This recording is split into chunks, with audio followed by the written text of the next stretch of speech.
La moitié de la population a une autorité émotionnelle. Donc que ça soit ton cas ou pas, c'est hyper important de comprendre comment fonctionne le plexus solaire en Human Design. Tu connais peut-être le chakra du plexus solaire, le chakra jaune situé sous ton plexus solaire, et en Human Design c'est un petit peu plus compliqué.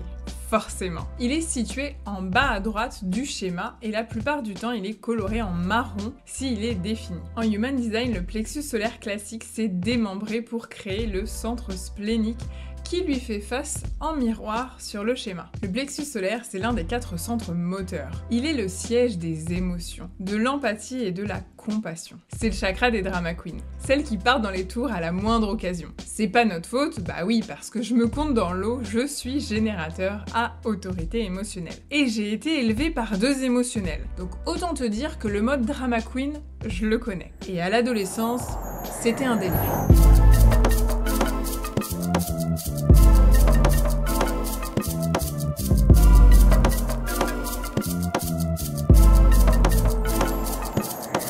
Le centre plexus solaire est aussi associé à la conscience spirituelle, émotionnelle et sociale, à la passion et au désir, à l'abondance de l'esprit, aux sentiments et aux humeurs. Ce centre fait voyager l'individu d'un bout à l'autre du spectre émotionnel. On peut passer du rire aux larmes, du plus profond des espoirs à la plus extatique des joies. Et franchement, c'est un peu fatigant. Les vibrations de ce centre, elles sont cycliques. Les hauts et les bas émotionnels sont très intenses, et en Human Design, on appelle ça les vagues. Apprendre à permettre, accepter et embrasser nos vagues émotionnelles aide les personnes à apprendre à surfer ces vagues au lieu d'être englouties par elles, comme si c'était un tsunami. Et c'est un peu le plus gros challenge de cette autorité, parce que c'est un délire, je te jure.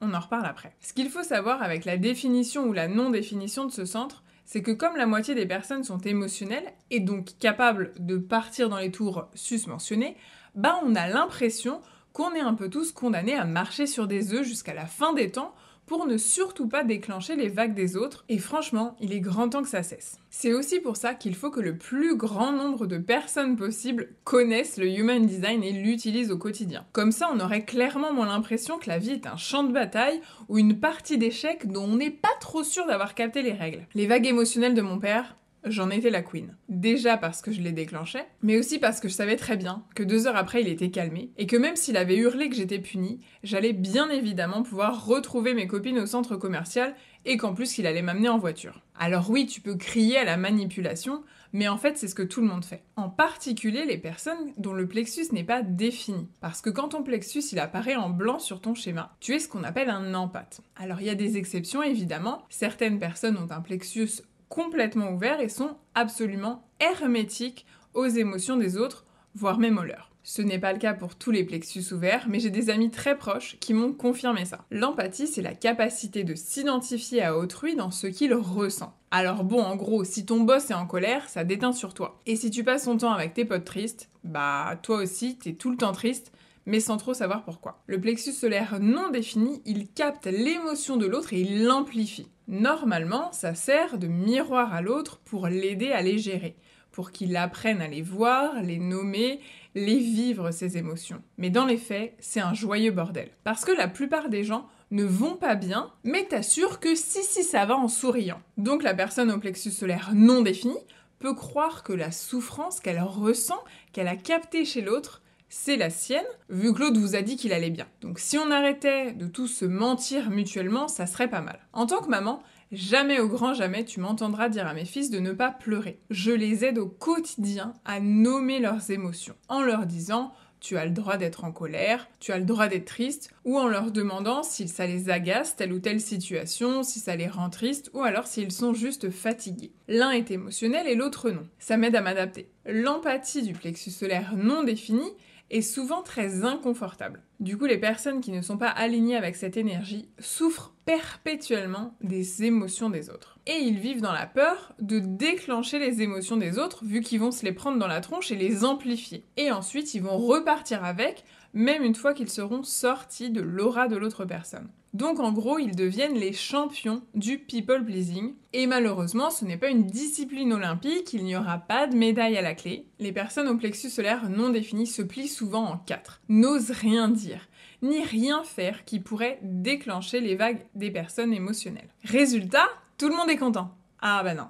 Non, tout le monde souffre de cette situation. L'un compromet sa vérité et s'efface, et l'autre sent bien qu'on lui ment. Ou alors il a clairement l'impression qu'on se fout de sa gueule. Sur ce plan-là, l'humanité, elle a du taf. Mais ça passe par le fait de savoir qui est émotionnel ou non. Par le fait de ne pas prendre personnellement les vagues de l'autre. Mon mari, par exemple, il sait pertinemment que quand je pars dans les tours, il va pas essayer de me réparer, de me changer, de me calmer. Ça marcherait pas. Il viendrait tout capter et amplifier. Donc il me laisse gérer mon processus. Et moi je sais que si j'ai besoin d'un câlin, je peux toujours aller le voir. Parce que bon, j'ai la porte 19 et le canal qui va avec, donc parfois, co-réguler c'est ma seule option. Quand ce centre est non défini et qu'il s'exprime dans son expression basse, son non-soi, nous nous identifions aux émotions qui ne nous appartiennent pas. Nous vivons dans la peur de déclencher les vagues émotionnelles des personnes ayant le plexus solaire défini. Quand ce centre est non défini, mais qu'il s'exprime dans sa plus haute vibration, nous savons déterminer quelles émotions nous appartiennent ou sont empruntées.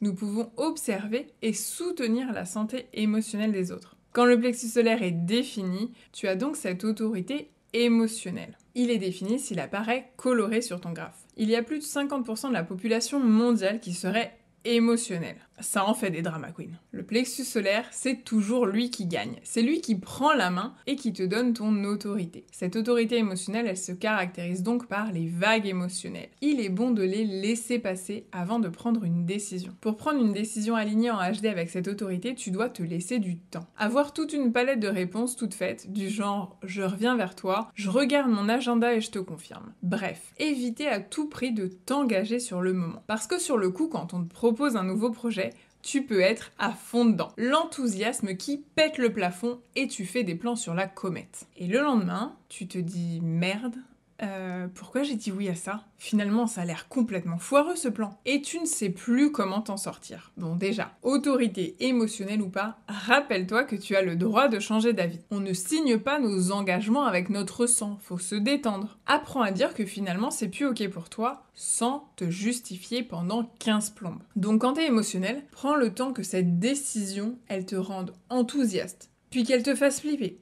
Et qu'elle te motive avant de te faire fondre en larmes. Tout est ok. Pas de « je ressens la peur et je le fais quand même ». Sauf si c'est ta motivation en human design, mais ça c'est un autre sujet. Tranquille.